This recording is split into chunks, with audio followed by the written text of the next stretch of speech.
당신을 원망하지 않습니다. 다만 이것만은 꼭 전해드리고 싶었습니다. 20해 만에 나타난 여인의 목소리는 바람에 흩날리듯 가늘었습니다. 그녀의 손은 나뭇가지처럼 앙상했고 손등에는 깊은 상처 자국들이 새겨져 있었습니다. 한때 비단을 만졌을 그 손은 이제 거친 나무 껍질처럼 갈라져 있었습니다. 누더기 옷 사이로 드러난 어깨는 뼈만 남아 있었고 얼굴은 주름으로 뒤덮여 나이를 가늠할 수 없었습니다.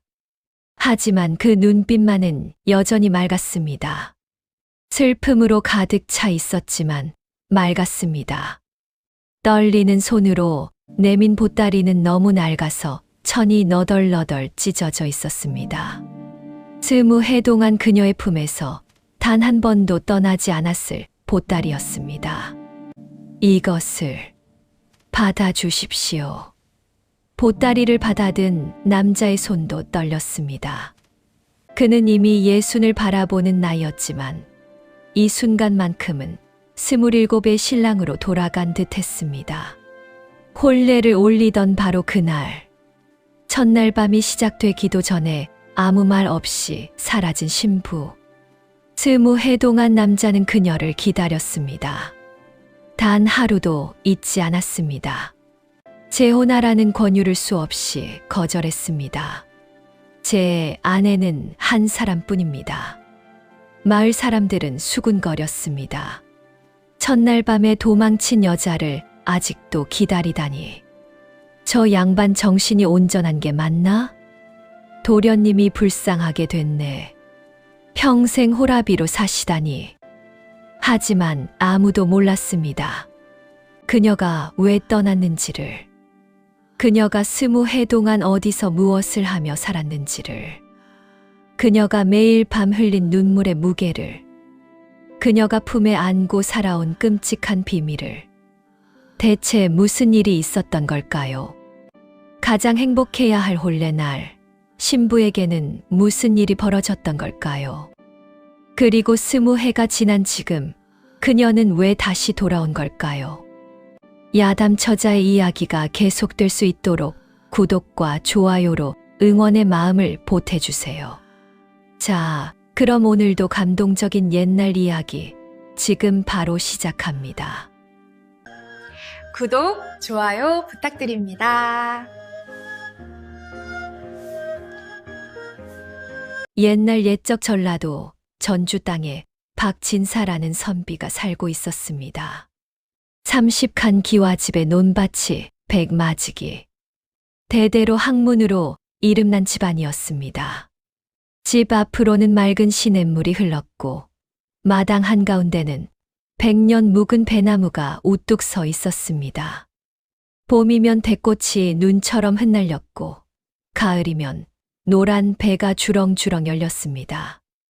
마을 사람들은 그 배나무를 보며 말했습니다. 저 나무처럼 박진사 댁도 대대로 번성하겠지. 박진사에게는 외아들이 하나 있었습니다. 이름은 박규철. 27살의 청년이었습니다. 규철은 어릴 적부터 총명하기로 소문났습니다. 5살에 천자문을 떼었고 10살에는 사서삼경을 줄줄 외웠습니다. 15에는 마을 훈장보다 그를 더 잘 안다는 소리를 들었습니다. 하지만 규철의 진짜 장점은 따로 있었습니다. 도련님, 저희 아버지가 농사비 때문에 곤란을 겪고 계십니다. 얼마나 필요하냐? 석량만 있으면. 규철은 주저하지 않고 돈을 꺼내 주었습니다. 천천히 갚아라. 급할 것 없다. 또 어떤 날은 그를 모르는 할머니가 찾아왔습니다. 도련님, 한양에 계신 아들에게 편지를 보내고 싶은데 제가 그를 몰라서 제가 대신 써드리겠습니다. 무슨 말씀을 전하고 싶으십니까? 규철은 할머니가 하는 말을 한 글자 한 글자 정성껏 받아 적었습니다. 마을 사람들은 규철을 존경했고 사랑했습니다. 박 도련님은 마음씨가 참 따뜻하시지. 저렇게 좋은 분이 아직 장가를 안 가셨다니. 어느 처자가 복을 받아 박 도련님 아내가 될까. 하지만 규철은 혼인에 관심이 없었습니다. 아버지, 저는 먼저 과거에 급제하고 싶습니다. 혼인은 그 후에 하겠습니다. 박진사는 답답했습니다. 규철아, 학문도 좋지만 대를 이어야 하지 않겠느냐. 내 나이가 이미 60이 넘었다. 아버지, 제게 조금만 시간을 주십시오. 규철의 고집은 완강했습니다. 박진사 부부는 속을 태웠지만 아들의 뜻을 꺾을 수 없었습니다. 그렇게 1년, 2년이 흘렀습니다. 규철은 날마다 서재에 앉아 글을 읽었습니다. 밤이 깊어도 촛불을 끄지 않았습니다. 어머니가 밤참을 들고 오면 환하게 웃으며 맞이했습니다. 어머니, 밤참을 또 준비하셨습니까? 이렇게 늦게까지 공부하니 배가 고프지 않겠느냐. 감사합니다, 어머니. 규철은 효자였고 학자였고 마음 따뜻한 청년이었습니다. 하지만 그는 아직 사랑이 무엇인지 몰랐습니다. 그리고 사랑이 얼마나 사람을 변화시키는지도 몰랐습니다. 어느 봄날이었습니다. 매화꽃이 피고 제비가 날아오는 계절이었습니다. 박진사 댁 사랑채의 손님이 찾아왔습니다. 먼 친척 되는 김참판이었습니다. 김참판은 한양에서 높은 벼슬을 하는 양반이었습니다. 왕의 신임도 두터웠고 집안도 부유했습니다. 박진사, 오랜만이네. 참판 어르신, 어서 오십시오. 이렇게 먼 길을 오시다니 영광입니다. 두 사람은 사랑채에 앉아 차를 마셨습니다. 한참을 새간 이야기를 나누던 김참판이 입을 열었습니다. 자네 아들이 아직 장가를 들지 않았다고 들었네. 박진사는 한숨을 쉬었습니다. 그렇습니다. 학문에만 몰두하니 혼담을 받아들이지 않습니다. 나이가 어떻게 되나? 올해 27입니다. 김참판은 고개를 끄덕였습니다. 그럼 딱 좋겠군. 사실 나에게 딸이 하나 있네. 올해 20인데 아직 혼처를 정하지 못했지. 박진사의 눈이 커졌습니다. 참판 어르신의 따님이라니 그것은 좋은 인연이 될 것 같네. 하지만 자네 아들을 먼저 만나보고 싶네. 물론입니다. 당장 불러오겠습니다. 박진사는 하인을 시켜 규철을 불렀습니다. 규철은 서재에서 나와 사랑채로 왔습니다. 단정한 옷차림에 바른 자세. 김참판은 규철을 보자마자 마음에 들어 했습니다. 자네가 규철인가?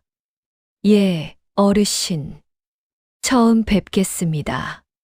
규철은 공손하게 절을 올렸습니다. 김참판은 몇 가지 질문을 했습니다.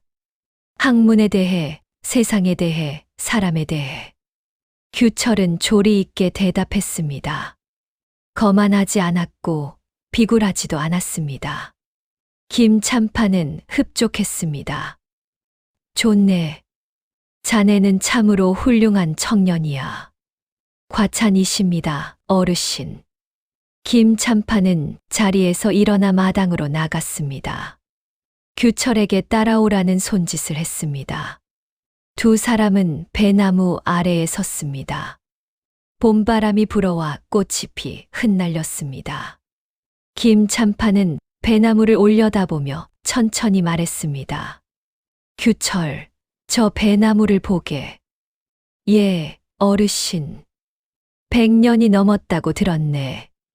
세월의 풍파를 견디며 여기 서 있지. 그렇습니다. 김참판은 규철을 바라보았습니다. 사람의 인연도 저 나무와 같다네. 하늘이 정해주는 것이지 사람이 마음대로 할 수 있는 게 아니야. 규철은 고개를 끄덕였습니다. 명심하겠습니다. 혼인이란 두 사람이 함께 살아가는 것이네. 좋을 때만이 아니라 어려울 때도 함께 해야 하지. 예, 어르신. 김참판은 규철의 어깨에 손을 얹었습니다. 가장 중요한 것은 믿음일세. 서로를 믿고 의지하는 것. 그 믿음이 흔들리면 모든 것이 무너지는 법이야. 규철은 그 말의 뜻을 잘 이해하지 못했습니다. 그저 어른이 하시는 말씀이니 새겨들어야겠다고 생각했을 뿐입니다. 명심하겠습니다, 어르신. 김참판은 만족스럽게 웃었습니다. 좋네. 그럼 혼담을 진행하세. 규철은 어리둥절했습니다. 혼담이라니요. 박 진사가 나와 설명했습니다. 규철아, 김참판 어르신께서 따님과 혼담을 제안하셨다. 규철은 당황했습니다. 하지만 아버지, 저는 아직. 규철아. 박 진사의 목소리가 단호했습니다. 이런 좋은 인연을 거절할 수는 없다. 김참판 어르신 댁은 한양에서도 명문가시다. 규철은 입을 다물었습니다. 아버지의 뜻을 거스를 수 없었습니다. 알겠습니다, 아버지. 김참판은 흡족하게 웃었습니다. 잘 생각했네. 내 딸 이름은 채연이라네. 착하고 현숙한 아이지. 혼담이 오가기 시작했습니다. 규철은 혼란스러웠지만 점차 마음을 가다듬었습니다. 인연이란 하늘이 정해주는 것이라 했지. 그렇다면 이것도 내 운명인가 보다. 혼담이 성사되고 사주를 주고받았습니다. 역술가가 사주를 보더니 감탄했습니다. 이야, 이렇게 잘 맞는 궁합은 처음 봅니다. 천생연분이십니다. 양가 부모는 기뻐했습니다. 혼례 날짜가 잡혔습니다. 가을, 단풍이 물드는 9월이었습니다. 규철은 신부를 한 번도 본 적이 없었습니다. 당시 예법으로는 혼례 전에 신부를 보는 것이 허락되지 않았기 때문입니다. 다만 한양에서 편지 한 통이 왔습니다. 박규철 도련님께 처음 글을 올립니다. 소녀의 이름은 김채연이옵니다. 비록 재주는 없으나 바느질을 조금 하고 글을 조금 압니다.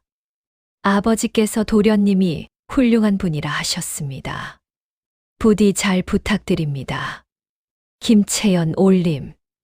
글씨가 단정하고 고왔습니다. 획이 부드러웠고 글의 흐름이 물 흐르듯 자연스러웠습니다. 규철은 편지를 여러 번 읽었습니다. 채연이라. 어떤 사람일까? 규철은 편지를 책 사이에 조심스럽게 끼워두었습니다. 그리고 책상 앞에 앉아 답장을 썼습니다. 김채연 낭작께. 편지 잘 받았습니다. 저 또한 부족한 사람이옵니다. 함께 배우고 성장하는 부부가 되었으면 합니다. 박규철 올림. 편지를 보내고 규철은 이상한 기분을 느꼈습니다. 가슴이 두근거렸습니다. 처음 느끼는 감정이었습니다. 박진사 댁은 혼례 준비로 분주했습니다. 하인들은 집안 곳곳을 청소했고 마당에 천막을 쳤습니다. 박진사 부인은 잔치 음식을 준비했습니다. 복동아, 떡은 충분히 준비했느냐? 예, 마님. 백설기와 송편, 인절미까지 넉넉히 준비했습니다. 복동은 규철의 시중을 드는 하인이었습니다. 나이는 규철보다 3살 아래였지만 어릴 적부터 함께 자라 형제처럼 가까웠습니다. 복동아, 내가 장가를 간다니 믿어지느냐? 규철이 물었습니다. 복동은 웃었습니다. 도련님, 드디어 장가를 가시는구나 실감이 납니다. 나는 아직도 실감이 안 난다. 신부님께서는 어떤 분이실까요? 글씨가 참 곱더구나. 분명 마음도 고울 것이다. 규철은 창밖을 바라보았습니다. 마당의 배나무가 바람에 흔들리고 있었습니다. 채연, 우리는 좋은 부부가 될 수 있을까? 마을 사람들은 박진사 댁의 혼례 소식에 들떠 있었습니다. 드디어 박 도련님이 장가를 가시는구나. 신부가 한양 양반대 교수라며 김참판 댁이라니 참으로 좋은 혼처야. 박 도련님도 복 받으셨네. 모두가 축하했고 기뻐했습니다. 하지만 아무도 몰랐습니다. 이 혼례가 얼마나 큰 시련의 시작이 될지를. 혼례를 한 달 앞두고 규철은 김참판에게 다시 편지를 받았습니다. 박진사 어르신께 저희 집안이 혼례 준비를 착실히 하고 있습니다. 채연이도 날마다 바느질을 하며 신부 수업을 받고 있습니다. 훌륭한 며느리가 될 것이니 안심하십시오. 김참판 올림. 박진사는 기뻐했습니다. 규철아, 참판 어르신께서 편지를 보내셨다. 채연 양이 신부 수업을 받고 있다는구나. 다행입니다, 아버지. 규철은 마음이 조금씩 설레기 시작했습니다. 혼례를 보름 앞두고 또 편지가 왔습니다. 이번에는 채연이 직접 쓴 편지였습니다. 박규철 도련님께 이제 보름 후면 혼례이옵니다. 소녀는 날마다 도련님을 생각합니다. 어떤 분이실까? 함께 살아가면 행복할까? 두렵기도 하고 설레기도 합니다. 부디 좋은 아내가 되도록 노력하겠습니다. 김채연 올림. 규철은 편지를 읽으며 미소 지었습니다. 두렵기도 하고 설레기도 한다. 나도 마찬가지구나. 규철은 답장을 썼습니다. 김채연 낭작께 저 또한 두렵고 설레는 마음은 마찬가지입니다. 하지만 함께라면 이겨낼 수 있다고 믿습니다. 곧 뵙겠습니다. 박규철 올림. 편지를 보내고 규철은 창밖을 바라보았습니다. 가을 바람이 불고 나무잎이 노랗게 물들고 있었습니다. 이제 보름만 기다리면 되는구나. 혼례를 사흘 앞둔 날 밤이었습니다. 규철은 서재에서 책을 읽다가 문득 창밖을 보았습니다. 달빛이 마당을 은은하게 비추고 있었습니다. 귀뚜라미 소리가 들렸습니다. 그때였습니다. 대문 밖에서 말발굽 소리가 들렸습니다. 급하게 달려오는 소리였습니다. 규철은 책을 덮고 밖으로 나갔습니다. 복동도 뛰어나왔습니다. 도련님, 누가 찾아온 것 같습니다. 대문이 열렸습니다. 말을 탄 사내가 들어왔습니다. 숨을 헐떡이고 있었고 옷이 땀에 젖어 있었습니다. 박진사 댁이십니까? 그렇습니다. 무슨 일이십니까? 박진사가 급히 나왔습니다. 사내는 말에서 내려 절을 했습니다. 저는 김참판 댁에서 보낸 사람입니다. 급한 소식을 전하러 왔습니다. 박진사의 얼굴이 굳어졌습니다. 무슨 일입니까? 사내는 품에서 편지를 꺼냈습니다. 봉투가 구겨져 있었고 먹이 번져 있었습니다. 박진사는 편지를 받아 펼쳤습니다. 촛불을 들고 읽기 시작했습니다. 규철은 아버지 옆에 서서 함께 편지를 읽었습니다. 박진사 어르신께 급히 여쭙니다. 저 김참판이 갑자기 병원에 들었습니다. 의원은 시일이 얼마 남지 않았다고 합니다. 규철의 가슴이 철렁 내려앉았습니다. 편지는 계속되었습니다. 혼례를 미루어야 할지 고민이 옵니다. 하지만 제가 마지막으로 딸의 혼례를 보고 싶다고 했습니다. 채연을 먼저 전주로 보내겠습니다. 부디 잘 부탁드립니다. 김 참판 올림. 박진사는 편지를 내려놓았습니다. 참판 어르신께서 병원에 드셨다니. 규철도 말문이 막혔습니다. 사내가 다시 말했습니다. 참판 어르신께서는 이미 의식이 흐릿하십니다. 마지막 힘을 다해 따님을 전주로 보내셨습니다. 채연 양은 지금 어디 계십니까? 이틀 전에 한양을 출발하셨습니다.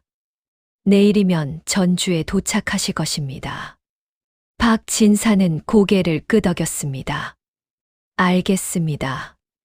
도중에 위험하지 않도록 우리 하인들을 보내 모시도록 하겠습니다. 감사합니다. 사내는 다시 절을 하고 말에 올라탔습니다. 그리고 밤길을 달려 사라졌습니다. 규철은 멍하니 서 있었습니다. 박진사가 규철의 어깨에 손을 얹었습니다. 규철아, 안타까운 일이구나. 예, 아버지. 하지만 혼례는 예정대로 치러야 한다. 그것이 참판 어르신의 마지막 소원이시니까. 알겠습니다. 규철은 하늘을 올려다보았습니다. 달이 구름에 가려 흐릿했습니다. 채연, 얼마나 슬프고 힘들까. 이튿날 아침이었습니다. 박진사는 하인 셋을 길목에 보내 채연 일행을 맞이하게 했습니다. 규철은 사랑채에서 안절부절 못했습니다. 도련님, 진정하십시오. 복동이 차를 가져왔습니다. 복동아, 내가 무슨 말을 해야 할까? 장인어른이 위독하신데 도련님께서 따뜻하게 맞이하시면 됩니다. 신부님께서는 지금 많이 힘드실 것입니다. 규철은 고개를 끄덕였습니다. 그래, 내 말이 맞다. 해가 중천에 떴을 무렵이었습니다. 대문 밖에서 소리가 들렸습니다. 마님, 신부님께서 도착하셨습니다. 박진사 부인이 급히 안채에서 나왔습니다. 박진사와 규철도 사랑채에서 나왔습니다. 하지만 예법상 규철은 신부를 직접 볼 수 없었습니다. 혼례 전에는 얼굴을 보여서는 안 되는 법이었습니다. 규철은 사랑채 창문 너머로 멀리서 바라보았습니다. 가마가 대문 안으로 들어왔습니다. 가마 문이 열리고 여인이 내렸습니다. 하얀 면사포로 얼굴 전체를 가리고 있었습니다. 붉은 치마, 노란 저고리. 신부 옷을 입고 있었지만 몸이 조금 떨리는 것 같았습니다. 박진사 부인이 다가가 손을 잡았습니다. 아이고, 채연아. 먼 길 오느라 고생이 많았구나. 신부는 대답이 없었습니다. 다만 고개를 살짝 숙일 뿐이었습니다. 어서 안채로 들어가자. 쉬어야지. 박진사 부인은 신부를 안채로 안내했습니다. 규철은 멀리서 그 모습을 지켜보았습니다. 저분이 채연인가?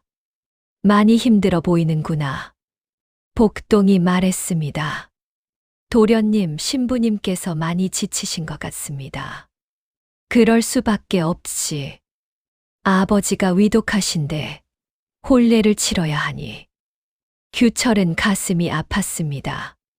안채에서 박진사 부인이 신부에게 음식을 권했습니다. 채연아, 배가 고프지 않겠니?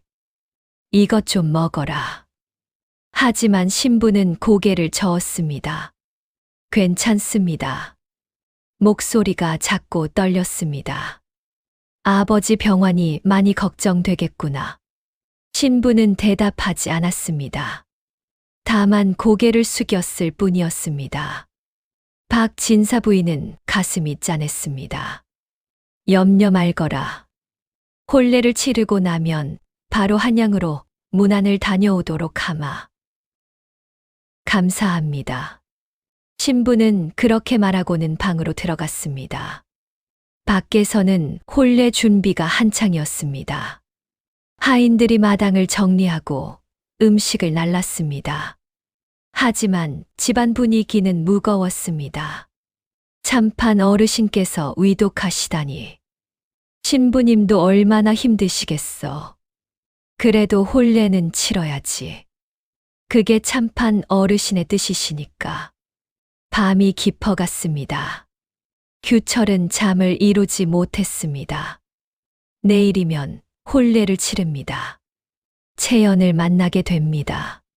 잘할 수 있을까? 내가 그녀에게 의지가 될 수 있을까? 규철은 창밖을 바라보았습니다. 달빛이 마당을 비추고 있었습니다. 안채 신부의 방에서는 미약한 소리가 들렸습니다. 흐느끼는 소리였습니다. 하지만 아무도 그것을 듣지 못했습니다. 드디어 혼례 날이 밝았습니다. 하늘은 맑았습니다.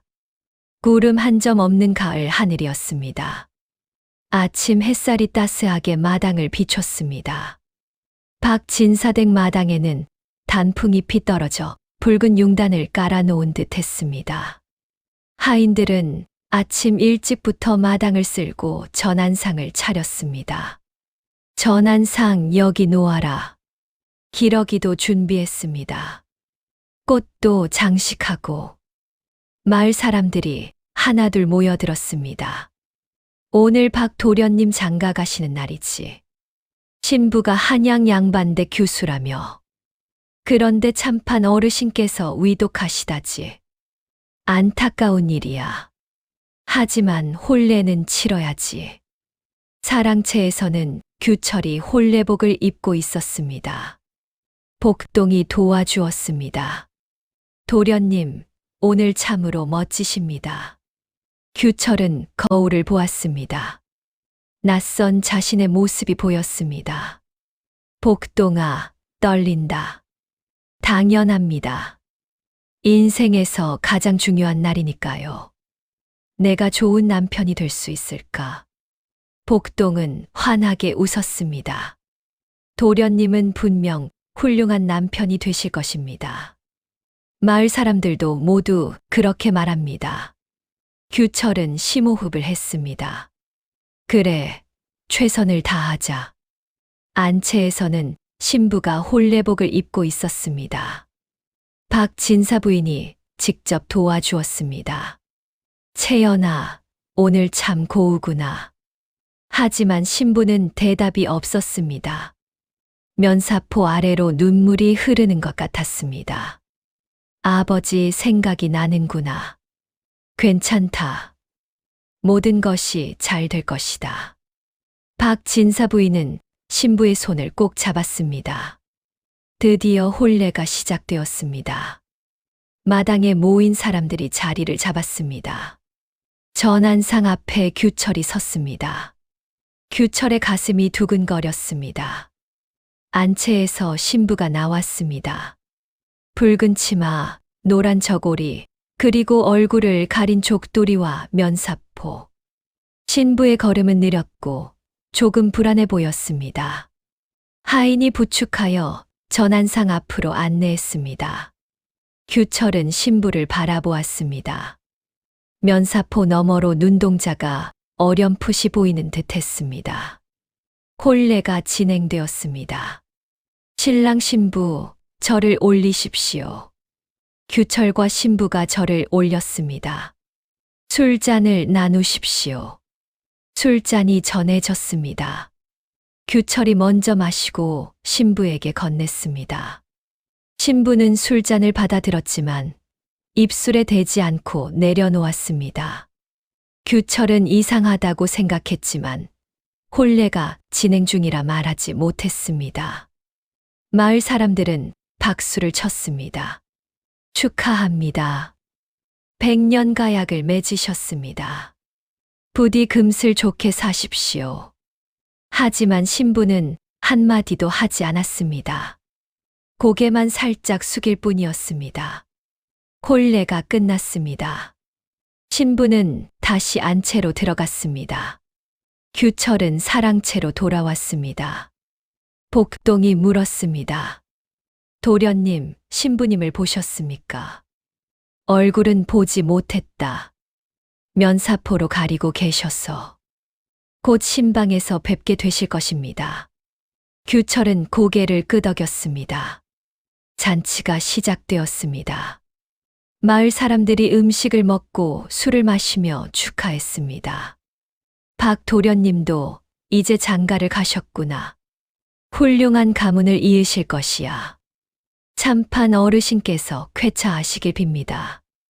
해가 지고 달이 떠올랐습니다. 첫날 밤이 다가오고 있었습니다. 규철은 목욕재개를 하고 깨끗한 옷으로 갈아입었습니다. 도련님, 이제 신방으로 가셔야 합니다. 복동이 말했습니다. 규철은 심호흡을 했습니다. 그래, 가야지. 규철은 안채로 향했습니다. 마당을 건너며 하늘을 올려다보았습니다. 별이 총총히 빛나고 있었습니다. 채연, 이제 만나는구나. 신방 문 앞에 섰습니다. 규철은 문을 열고 들어갔습니다. 방 안은 촛불로 은은하게 밝혀져 있었습니다. 신부가 방 한 구석에 앉아 있었습니다. 여전히 족도리와 면사포를 쓰고 있었습니다. 규철은 조심스럽게 다가갔습니다. 부인. 신부는 움직이지 않았습니다. 규철은 앞에 앉았습니다. 부인, 저는 박규철입니다. 이제 우리는 부부가 되었습니다. 신부는 여전히 대답이 없었습니다. 규철은 당혹스러웠습니다. 부인, 괜찮으십니까? 그때였습니다. 신부가 고개를 들었습니다. 그리고 천천히 면사포를 벗었습니다. 촛불 아래 드러난 얼굴. 규철은 숨이 멎는 듯 했습니다. 신부는 아름다웠습니다. 눈썹은 먹으로 그린 듯 진하고 눈동자는 맑았습니다. 피부는 눈처럼 하얗고 입술은 앵두처럼 붉었습니다. 하지만 그 눈에는 눈물이 가득했습니다. 그리고 그 눈빛에는 두려움이 담겨 있었습니다. 규철은 조심스럽게 물었습니다.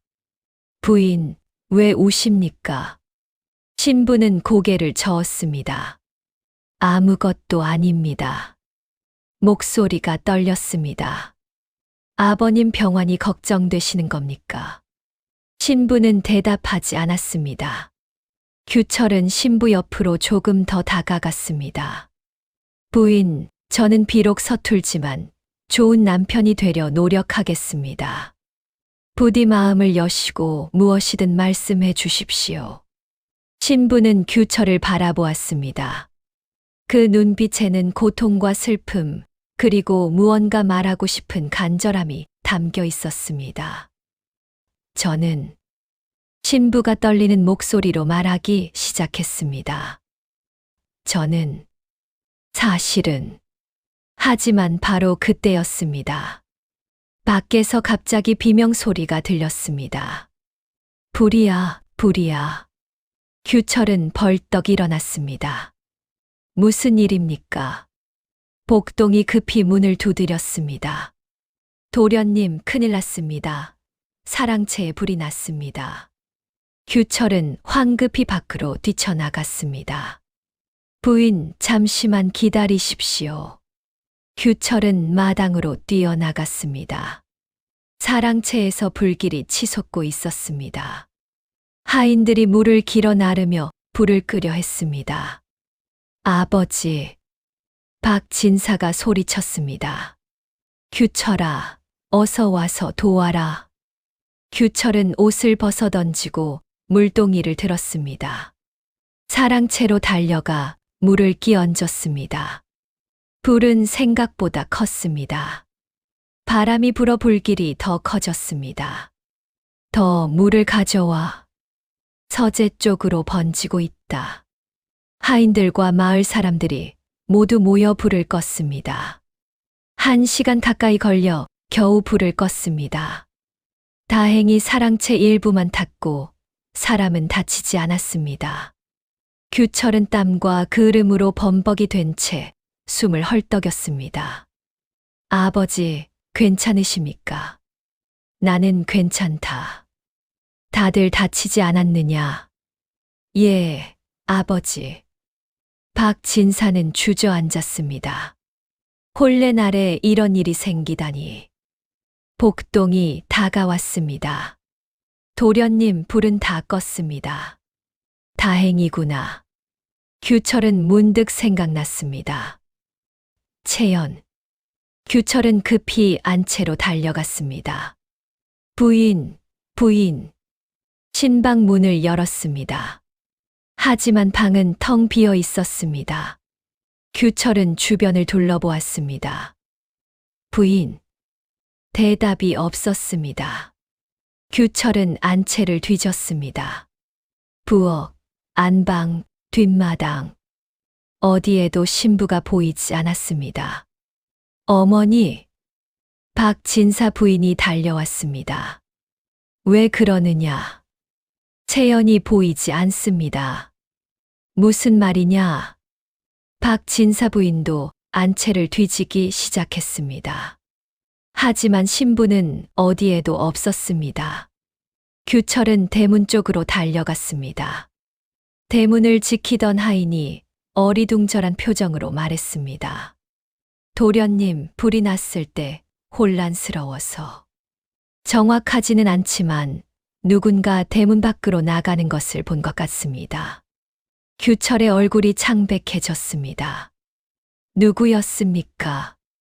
잘 모르겠습니다. 워낙 어두워서. 규철은 대문 밖으로 뛰쳐나갔습니다. 달빛 아래 텅 빈 길만 보였습니다. 채연, 채연. 규철은 길을 따라 달렸습니다. 하지만 아무도 없었습니다. 규철은 주저앉았습니다. 왜 가신 겁니까? 신부는 사라졌습니다. 혼례 당일 첫날 밤에 새벽이 밝았습니다. 박진사 댁은 발칵 뒤집혔습니다. 신부가 사라졌다고? 첫날 밤에 도망을 갔다니. 마을 사람들이 소문을 듣고 수군거렸습니다. 혹시 도련님이 무슨 잘못이라도 한 건 아닐까? 아니면 원래 다른 남자가 있었던 거 아닐까? 참판 어르신이 위독하셔서 한양으로 돌아간 건 아닐까? 온갖 추측이 난무했습니다. 박진사는 즉시 사람을 보내 신부를 찾게 했습니다. 하인들이 사방으로 흩어져 마을을 뒤졌습니다. 하지만 신부의 흔적은 어디에도 없었습니다. 규철은 멍하니 마당에 서 있었습니다. 복동이 다가와 말했습니다. 도련님, 혹시 신부님께서 한양으로 돌아가신 건 아닐까요? 아버님 병환이 걱정되어서. 그럴 수도 있습니다. 규철은 고개를 저었습니다. 하지만 한마디 말도 없이 떠나다니. 무슨 일이 있었던 걸까? 그때 박진사가 다가왔습니다. 규철아, 한양으로 사람을 보내 김참판 댁에 알아보도록 하마. 예, 아버지. 규철은 직접 편지를 썼습니다. 김참판 어르신께. 혼례는 무사히 치렀으나 채연 양이 행방불명되었습니다. 혹시 한양으로 돌아가지 않았는지 알려주시기 바랍니다. 박규철 올림. 사흘 후 한양에서 답장이 왔습니다. 하지만 그 내용은 충격적이었습니다. 박진사 어르신께 김참판께서 어젯밤 운명하셨습니다. 하지만 채연 양은 집에 돌아오지 않았습니다. 저희도 행방을 모릅니다. 혹시 그곳에서 소식이 있으면 알려주시기 바랍니다. 김참판 댁 청지기 올림. 규철은 편지를 손에 든 채 주저앉았습니다. 어떻게 이런 일이? 박진사도 얼굴이 창백해졌습니다. 참판께서 돌아가시고 채연 양도 행방불명이라니. 규철은 눈물을 흘렸습니다. 제가 뭘 잘못한 걸까요? 박진사는 아들의 어깨에 손을 얹었습니다. 네, 잘못이 아니다, 규철아. 하지만 분명 제가 뭔가 잘못했을 겁니다. 그렇지 않고서야 왜 말도 없이 떠나겠습니까? 규철은 신방으로 갔습니다. 촛불은 이미 꺼져 있었습니다. 방은 텅 비어 있었습니다. 하지만 방 한 구석에 뭔가 떨어져 있었습니다. 규철은 다가가 집어들었습니다. 비녀였습니다. 옥으로 만든 비녀. 정교하게 조각되어 있었습니다. 규철은 비녀를 꼭 쥐었습니다. 채연, 대체 어디 계십니까? 그날부터 규철은 사람이 변했습니다. 밥을 먹지 않았고 잠을 자지 않았습니다. 날마다 신방 앞을 서성였습니다. 복동이 걱정스럽게 말했습니다. 도련님, 이러시면 몸이 상합니다. 복동아, 내가 무엇을 잘못한 걸까? 도련님 잘못이 아닙니다. 분명 내가 뭔가 잘못했을 거야. 그날 밤, 채연은 무언가 말하려 했어. 하지만 불이 났고, 나는 그녀를 혼자 두고 나갔어. 규철의 눈에는 눈물이 고였습니다. 나는 그저 좋은 남편이 되고 싶었을 뿐인데, 복동은 아무 말도 할 수 없었습니다. 한 달이 지났습니다. 박진사는 관가에 신고를 하고 사방으로 사람을 보내 신부를 찾았습니다. 하지만 채연은 흔적도 없이 사라졌습니다. 마치 처음부터 존재하지 않았던 사람처럼. 마을에는 소문이 무성했습니다. 신부가 도망친 거래. 첫날 밤에 말이야. 박 도련님이 불쌍하게 됐네.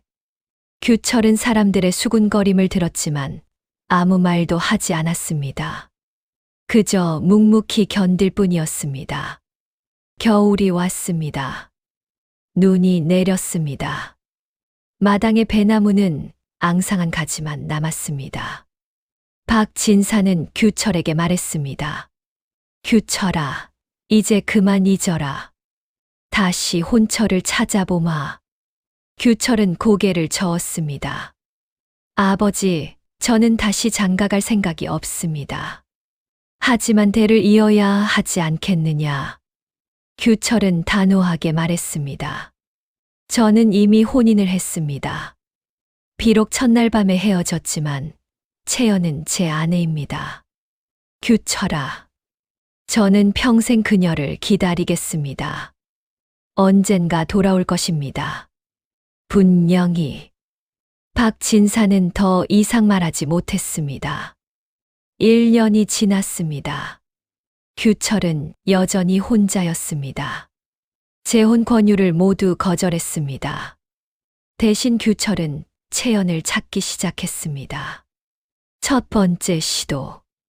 규철은 전국의 관아에 편지를 보냈습니다. 이러이러한 여인을 찾습니다. 혹시 소식을 들으면 알려주시기 바랍니다. 하지만 답장은 돌아오지 않았습니다. 두 번째 시도. 규철은 직접 길을 나섰습니다. 전주 인근 마을을 모두 돌아다녔습니다. 객주마다 들러 물어보았습니다. 혹시 이런 여인을 보지 못하셨습니까? 아니요, 보지 못했습니다. 석 달을 헤맸지만 아무 소식도 없었습니다. 세 번째 시도. 규철은 거지들을 찾아다녔습니다. 여러분, 혹시 이런 여인을 본 적이 있습니까? 소식을 알려주시면 돈을 드리겠습니다. 규철은 은자를 나눠주며 정보를 구했습니다. 어느 날, 한 거지 노인이 말했습니다. 도령님, 제가 한 달 전에 이상한 여인을 본 적이 있습니다. 어떤 여인이었습니까? 얼굴을 가리고 있었는데 혼잣말로 뭐라 중얼거리더군요. 돌아갈 수 없어, 돌아갈 수 없어 라고요. 규철의 가슴이 뛰었습니다. 어디로 갔습니까? 남쪽으로 갔습니다. 순천 쪽으로요.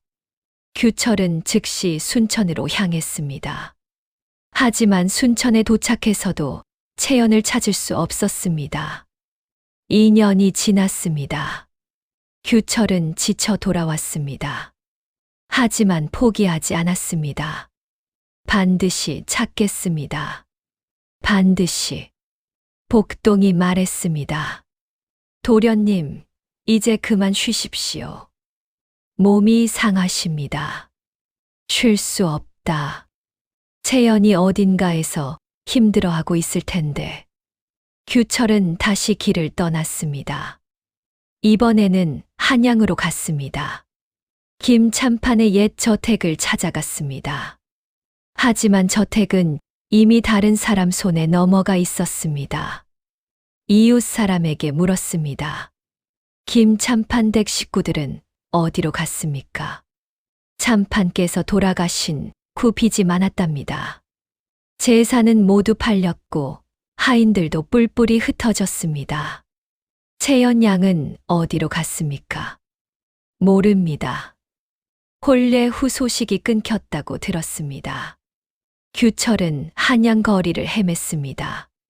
장터를 돌아다녔고 사당을 찾아갔고 다리 밑도 뒤졌습니다.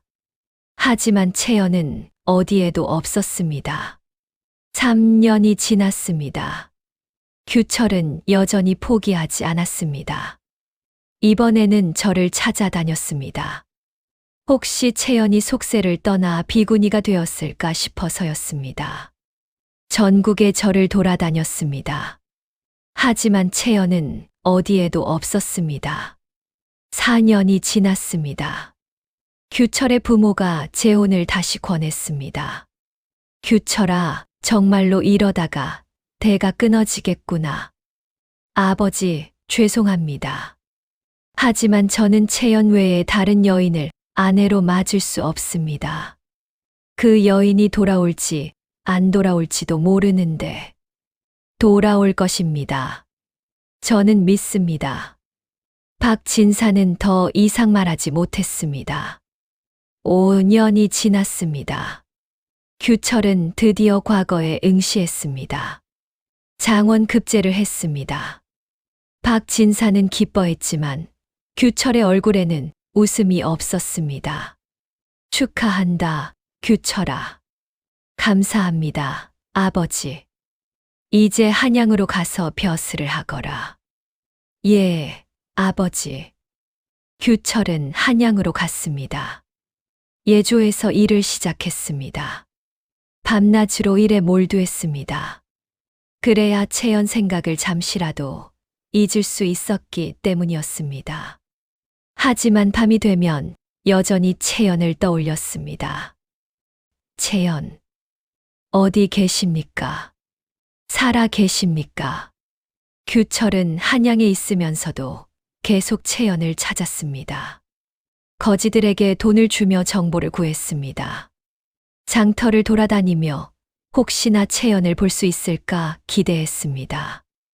어느 날 밤 규철은 꿈을 꾸었습니다. 채연이 나타나 말했습니다. 미안합니다. 제가 떠날 수밖에 없었습니다. 왜입니까? 무슨 일이 있었던 겁니까? 채연은 고개를 저었습니다. 아직은 말할 수 없습니다. 하지만 언젠가 반드시 진실을 알게 될 것입니다. 규철은 손을 뻗었지만 채연은 안개처럼 사라졌습니다. 규철은 눈을 떴습니다. 베개는 눈물로 젖어 있었습니다. 반드시 찾겠습니다. 기다리겠습니다. 10년이 지났습니다. 규철은 이제 37이 되었습니다. 벼슬은 정오품까지 올랐습니다. 능력을 인정받았고 왕의 신임도 두터웠습니다. 하지만 여전히 혼자였습니다. 주변 사람들이 혼인하라고 권유했지만 모두 거절했습니다. 저는 이미 아내가 있습니다. 사람들은 고개를 저었습니다. 박 대감은 여전히 그 여인을 잊지 못하는구나. 10년이 넘었는데도 참으로 기구한 인연이로고. 어느 가을날이었습니다. 규철은 한양 장터를 지나가고 있었습니다. 복동이 함께 걸었습니다. 도련님, 오늘은 날씨가 참 좋습니다. 그래, 가을이구나. 규철은 문득 걸음을 멈췄습니다. 길가에 한 거지 여인이 앉아 있었습니다. 누더기를 걸치고 얼굴은 때로 뒤덮여 있었습니다. 앙상하게 마른 몸. 하지만 규철은 그 여인의 손을 보았습니다. 가늘고 긴 손가락. 상처투성이었지만 그 손의 형태는 어딘가 익숙했습니다. 규철은 여인에게 다가갔습니다. 부인. 여인은 고개를 들었습니다. 눈빛이 맑았습니다. 슬픔으로 가득 차 있었지만 맑았습니다. 규철의 가슴이 뛰었습니다. 혹시 채연입니까? 여인은 깜짝 놀라며 일어났습니다. 그리고 황급히 돌아서서 걸어갔습니다. 잠깐만요. 채연. 규철은 뒤따라갔지만 여인은 골목으로 사라졌습니다. 규철은 골목을 뒤졌지만 여인은 보이지 않았습니다. 도련님, 혹시 신부님이었습니까? 복동이 물었습니다. 모르겠다. 확신할 수 없다. 하지만 그 눈빛이. 규철은 그날 이후 날마다 그 장터를 찾아갔습니다. 하지만 여인은 다시 나타나지 않았습니다. 15년이 지났습니다. 규철은 이제 42이 되었습니다. 전주의 부모가 차례로 세상을 떠났습니다. 규철은 3년상을 치렀습니다. 상을 마치고 한양으로 돌아왔습니다. 규철의 머리에는 흰머리가 섞였고 얼굴에는 주름이 생겼습니다. 하지만 여전히 혼자였습니다. 복동도 이제 중년이 되었습니다. 규철을 따라 한양에 와서 살림을 돌봤습니다. 도련님, 이제 그만 잊으셔야 합니다. 복동아, 나는 아직도 그날 밤을 기억한다. 채연의 눈빛을. 그 눈에는 무언가 말하고 싶은 것이 있었어. 하지만 15년이 넘었습니다. 상관없다. 나는 평생 기다릴 것이다. 규철은 여전히 채연의 비녀를 간직하고 있었습니다. 매일 밤 꺼내보며 기도했습니다. 채연, 살아 계신다면 언젠가 저를 찾아주십시오. 17년이 지났습니다.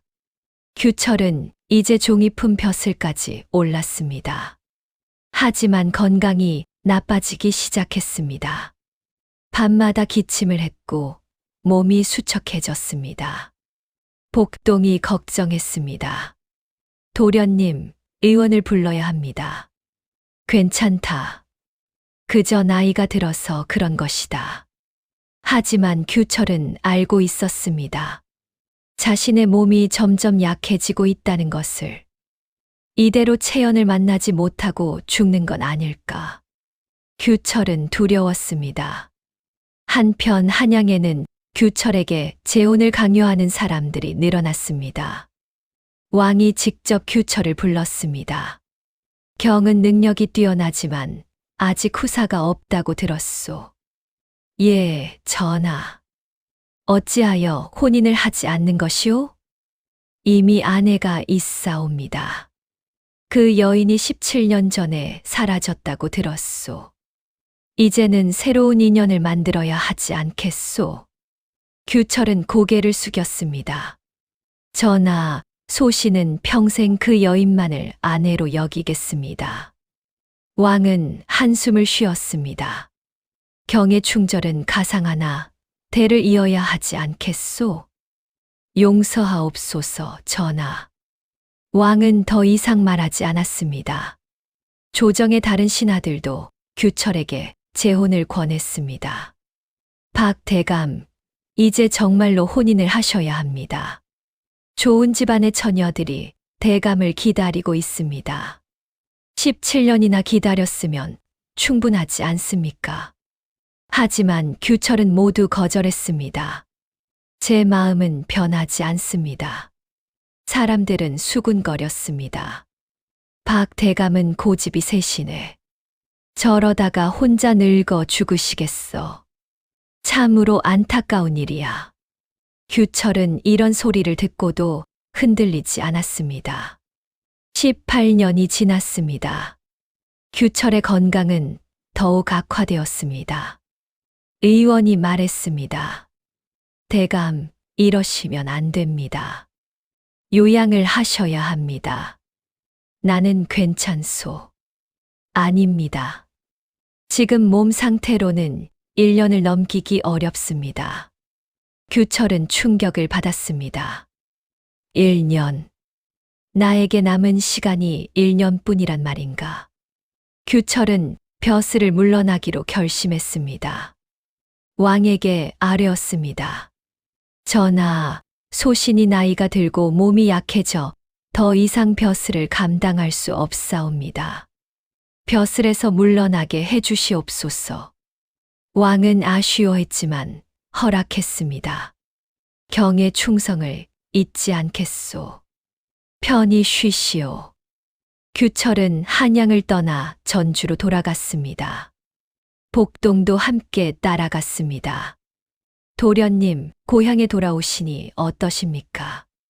반갑기도 하고 슬프기도 하구나. 전주의 옛집은 낡아 있었습니다. 부모가 돌아가신 후하인들도 대부분 떠났습니다.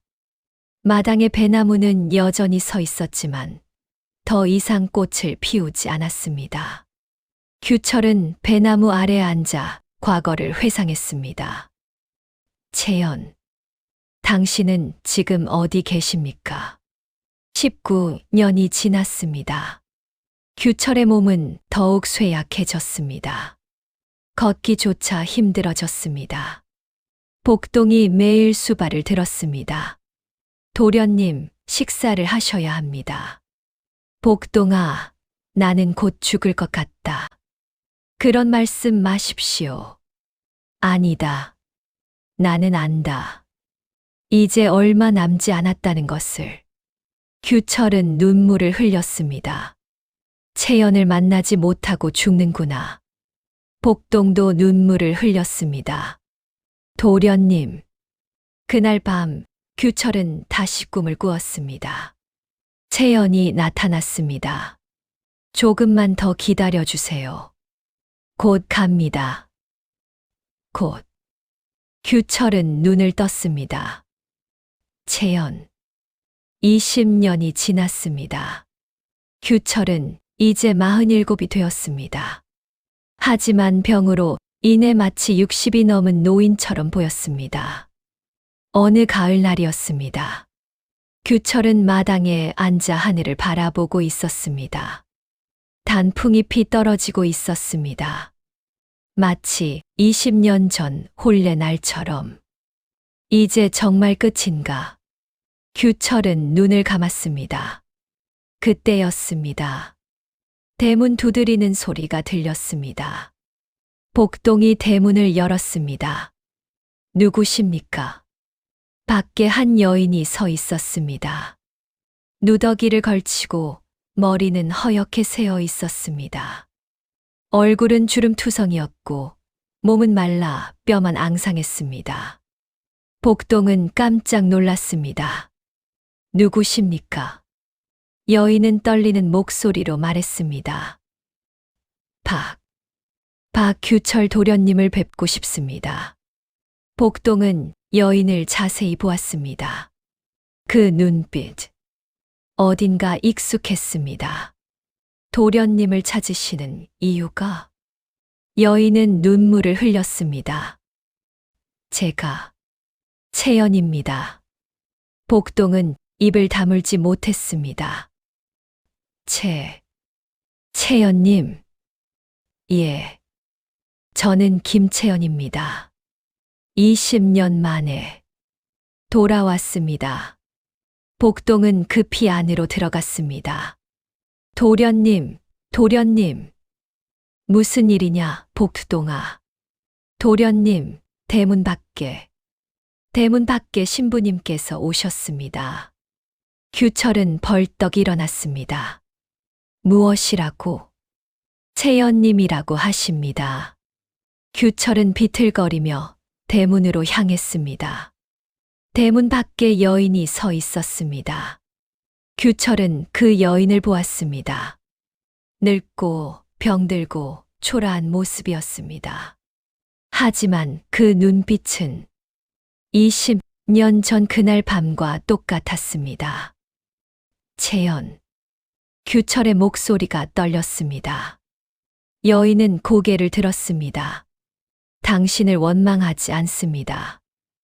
다만 이것만은 꼭 전해드리고 싶었습니다. 여인은 떨리는 손으로 낡은 보따리를 내밀었습니다. 규철은 보따리를 받아들었습니다. 두 사람은 한참을 서로를 바라보았습니다. 20년 만의 재회였습니다. 규철은 눈물을 흘렸습니다. 채연, 정말 당신입니까? 예, 저입니다. 채연도 눈물을 흘렸습니다. 규철은 채연을 꼭 안았습니다. 채연, 채연. 두 사람은 한참을 그렇게 울었습니다. 20년 동안 쌓인 그리움이 터져 나왔습니다. 복동도 옆에서 눈물을 흘렸습니다. 규철은 채연을 안채로 안내했습니다. 어서 들어오십시오. 여기가 당신의 집입니다. 채연은 떨리는 걸음으로 안채로 들어갔습니다. 20년 만에 다시 돌아온 집이었습니다. 규철은 채연을 신방으로 안내했습니다. 20년 전 그날 밤 채연이 사라진 그 방이었습니다. 규철은 채연을 앉히고 자신도 앞에 앉았습니다. 채연, 20년 동안 어디 계셨습니까? 무슨 일이 있었던 겁니까? 채연은 눈물을 닦으며 천천히 말하기 시작했습니다. 말씀드리겠습니다. 20년 동안 말하지 못했던 진실을. 채연은 떨리는 목소리로 말하기 시작했습니다. 혼례를 사흘 앞두고 저는 한양에서 전주로 출발했습니다. 그것은 알고 있습니다. 하인색과 함께 가마를 타고 길을 떠났습니다. 하지만 도중에 끔찍한 일이 벌어졌습니다. 채연의 목소리가 더욱 떨렸습니다. 이틀째 되던 날이었습니다. 산길을 지나는데 갑자기 산적들이 나타났습니다. 규철은 눈을 크게 떴습니다. 산적이라고요? 예. 10명이 넘었습니다. 칼을 들고 가마를 막아섰습니다. 저를 호위하던 하인들이 싸웠지만 모두 죽었습니다. 채연은 눈을 감았습니다. 그날의 기억이 되살아났습니다. 저는 끌려갔습니다. 깊은 산속으로. 산적들은 저를 팔아넘기려 했습니다. 세상에, 그들은 제가 양반집 교수라는 것을 알았습니다. 몸값을 요구하려 했습니다. 하지만 저는 그들에게서 도망쳤습니다. 채연의 눈에서 눈물이 흘러내렸습니다. 밤을 틈타 산을 내려왔습니다. 며칠을 굶으며 걸었습니다. 옷은 찢어졌고 발은 피투성이가 되었습니다. 규철은 주먹을 꽉 쥐었습니다. 그래서 전주까지 온 겁니까? 채연은 고개를 끄덕였습니다. 하지만 저는 이미 더럽혀진 몸이었습니다. 무슨 말씀입니까? 채연은 얼굴을 가렸습니다. 산적들에게 겁탈당했습니다. 규철은 숨이 멎는 듯 했습니다. 채연. 저는 더 이상 순결한 몸이 아니었습니다. 어떻게 당신의 아내가 될 수 있겠습니까? 채연은 흐느꼈습니다. 그래서 저는 혼례장에 갈 수 없었습니다. 하지만 아버지의 마지막 소원이 제 혼례를 보는 것이었습니다. 그래서 도중에 한 마을에 들렀습니다. 그곳에서 저와 나이가 비슷한 여인을 만났습니다. 집도 없이 떠돌던 여인이었습니다. 규철은 이제 이해하기 시작했습니다. 설마, 저는 그 여인에게 부탁했습니다. 저 대신 혼례에 가달라고. 그리고 첫날 밤이 지나기 전에 도망치라고. 채연은 눈물을 흘렸습니다. 그 여인이 저를 대신해 가마를 타고 전주로 갔습니다. 저는 멀리서 혼례를 지켜보았습니다. 그럼 첫날 밤에 제가 만난 사람은 제가 보낸 대리인이었습니다. 저는 그녀에게 불을 지르라고 시켰습니다. 그 혼란 틈에 도망치라고. 그리고 저는 그녀에게 돈을 주고 멀리 보냈습니다. 규철은 말문이 막혔습니다. 왜 제게 진실을 말하지 않으셨습니까? 채연은 고개를 저었습니다. 말할 수 없었습니다. 그것은 제게도 당신에게도 양가 집안에게도 수치였습니다. 하지만 저는 당신의 아내가 될 자격이 없었습니다. 더럽혀진 몸으로 어찌 당신 곁에 있을 수 있겠습니까? 규철은 채연의 손을 잡았습니다. 채연, 그것은 당신 잘못이 아닙니다. 아닙니다. 저는 모든 것을 잃었습니다. 채연은 말을 이었습니다. 저는 거지가 되어 떠돌았습니다. 하루하루를 구걸하며 살았습니다. 죽고 싶었습니다. 수없이 죽으려 했습니다. 그런데 왜? 채연은 보따리를 가리켰습니다. 그것 때문입니다. 규철은 떨리는 손으로 보따리를 풀었습니다. 그 안에는 작은 옷가지들이 들어 있었습니다. 아기 옷이었습니다. 규철은 숨이 멎는 듯 했습니다. 이것은 채연은 목이 메었습니다. 산적에게 당한 후 저는 아이를 가졌습니다. 규철의 손이 떨렸습니다. 아이를 낳았습니다. 여자아이였습니다. 어디 있습니까? 채연은 고개를 저었습니다. 눈물이 그치지 않았습니다. 아이는 태어난 지 사흘 만에 죽었습니다. 규철은 주저앉았습니다. 아니. 제가 먹을 것이 없어 젖이 나오지 않았습니다. 추운 겨울이었고 잠잘 곳도 없었습니다. 아이는 제 품에서 숨을 거두었습니다. 채연은 흐느꼈습니다. 저는 아이를 산속에 묻었습니다. 이 옷만 남겨두었습니다. 20년 동안 이 옷을 안고 살았습니다. 이것만이 제가 어머니였다는 증거였습니다. 규철은 아기 옷을 꺼내 들었습니다. 작고 낡은 옷. 한 번도 제대로 입어보지 못한 아이의 옷. 규철은 울었습니다. 제가 미처 몰랐습니다. 제가 당신을 지키지 못했습니다.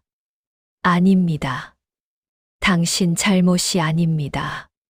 저는 당신을 찾아야 했습니다. 20년 동안 찾았지만 부족했습니다. 두 사람은 한참을 울었습니다.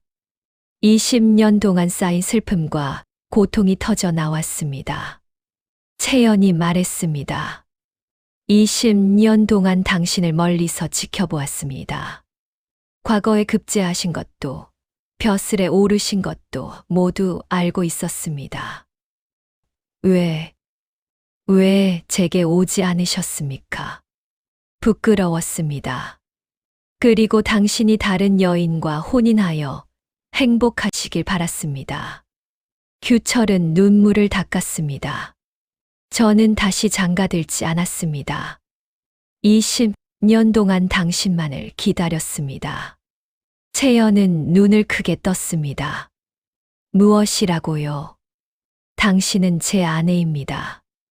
단 한 번의 혼례였지만 당신은 평생 제 아내입니다. 채연은 눈물을 흘렸습니다.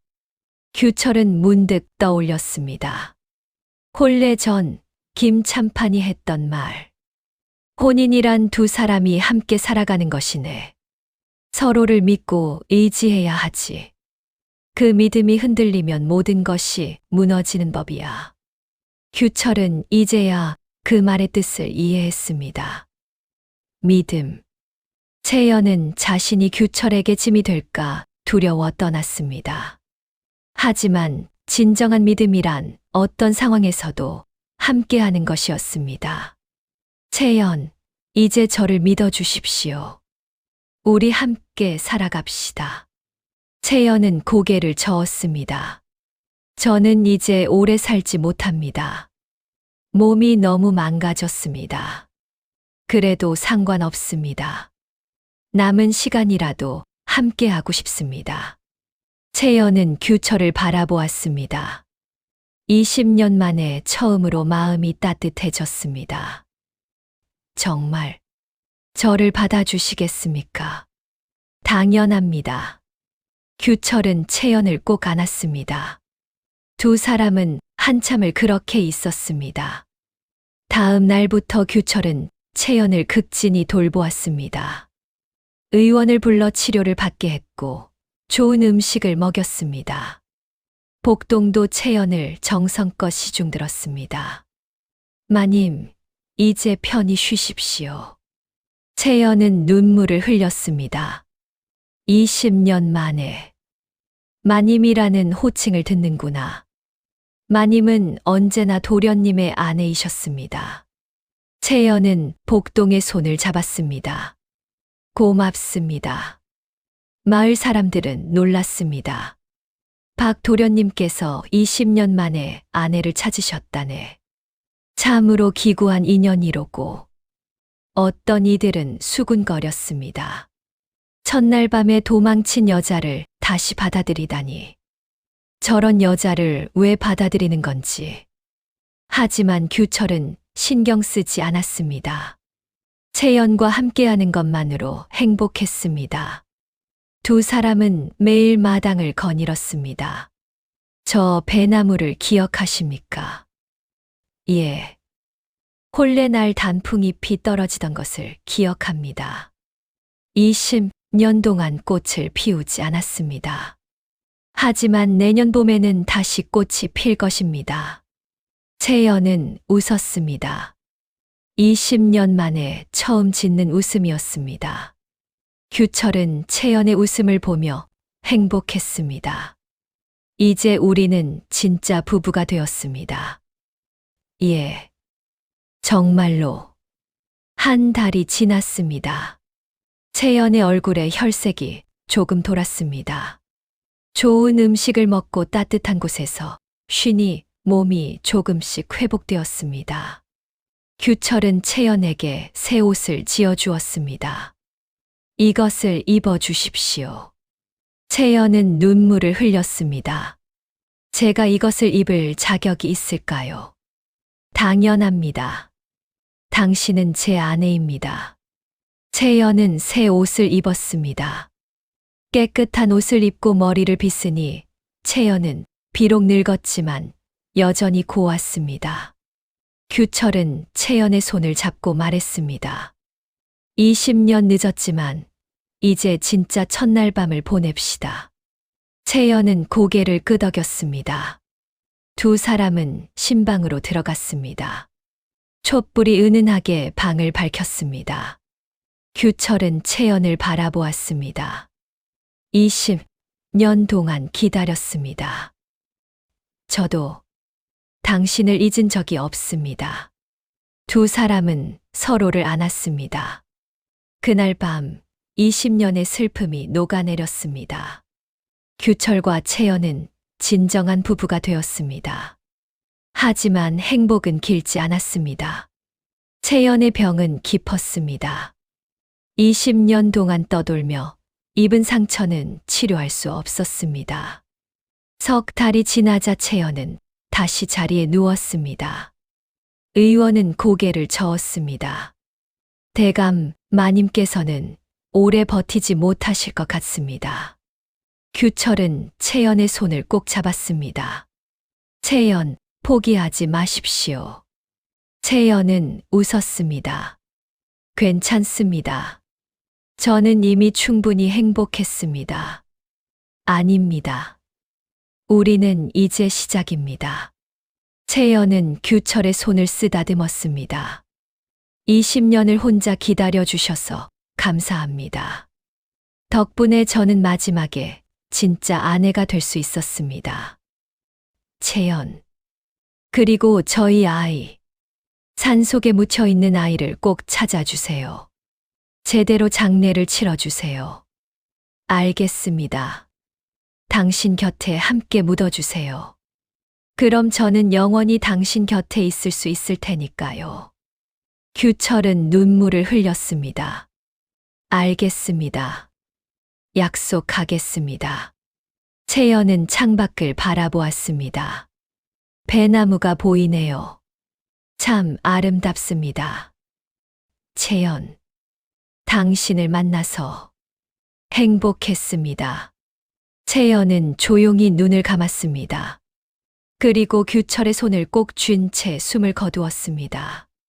규철은 채연을 안고 울었습니다. 채연, 채연. 복동도, 의원도 모두 눈물을 흘렸습니다. 규철은 약속을 지켰습니다. 채연이 말한 대로 산속을 찾아 헤맸습니다. 한 달을 걸려 작은 무덤을 찾았습니다. 이름 없는 표지석 하나만 세워진 무덤이었습니다. 규철은 무덤을 파고 아이의 유골을 정성껏 거두었습니다. 그리고 채연과 아이를 함께 전주의 집 뒷산에 묻었습니다. 배나무가 보이는 곳이었습니다. 장례는 성대하게 치렀습니다. 마을 사람들이 모두 모여 조문했습니다. 참으로 기구한 인연이었습니다. 20년을 기다린 사랑이라니. 마님께서 편히 쉬시길 빕니다. 규철은 무덤 앞에 묘비를 세웠습니다. 사랑하는 아내 김채연과 우리의 딸이 여기 잠들다. 규철은 매일 무덤 앞에 앉아 말을 걸었습니다. 채연, 오늘은 날씨가 좋습니다. 우리 딸도 저 하늘에서 편히 쉬고 있겠지요. 보고 싶습니다. 많이 보고 싶습니다. 세월이 흘렀습니다. 규철도 건강이 더욱 나빠졌습니다. 어느 겨울날 규철은 큰 병을 얻었습니다.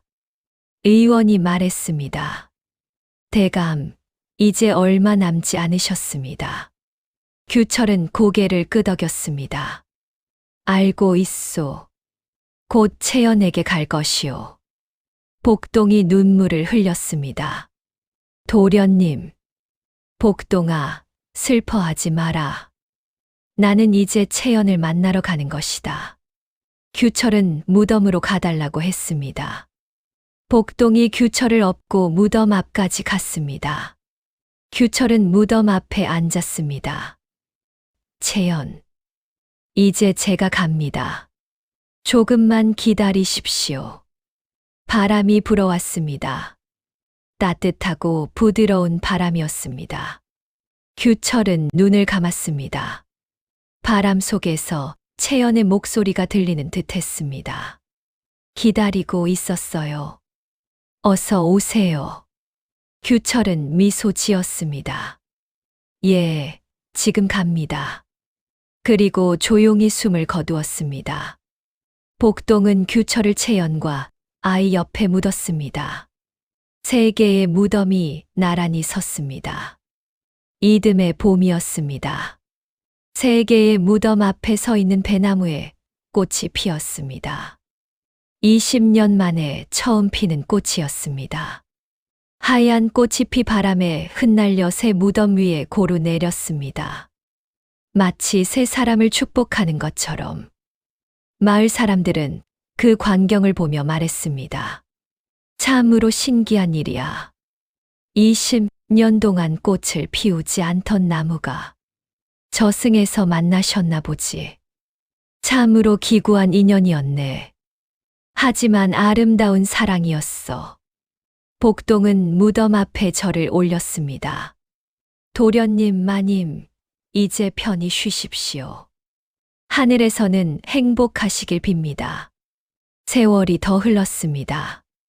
무덤 위에는 풀이 무성해졌고 묘비에는 이끼가 끼었습니다. 하지만 배나무는 여전히 매년 봄마다 꽃을 피웠습니다. 하얀 꽃이 핀 새 무덤 위에 고루 내렸습니다. 마치 세 사람이 함께 있는 것처럼. 어느 봄날 한 아이가 무덤 앞을 지나가다 멈춰 섰습니다. 할아버지, 저기 무덤이 3개예요. 노인이 말했습니다. 저기에는 20년을 기다린 부부와 그들의 딸이 묻혀 있단다.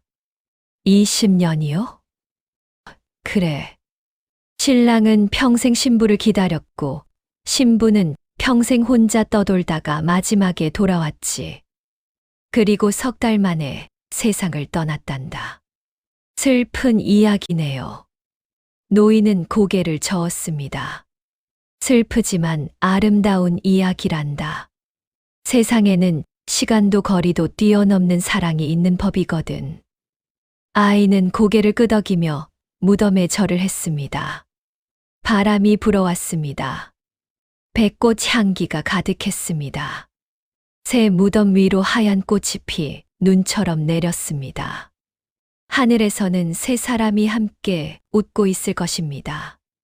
사랑이란 함께 있는 시간이 아니라 서로를 믿고 기다리는 마음이었습니다. 규철과 채연은 20년을 떨어져 있었지만 단 한순간도 서로를 잊지 않았습니다. 채연은 자신이 짐이 될까 두려워 떠났지만 규철은 평생을 그녀만을 기다렸습니다.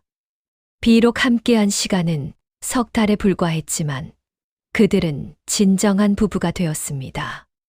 그리고 저승에서 영원히 함께하게 되었습니다.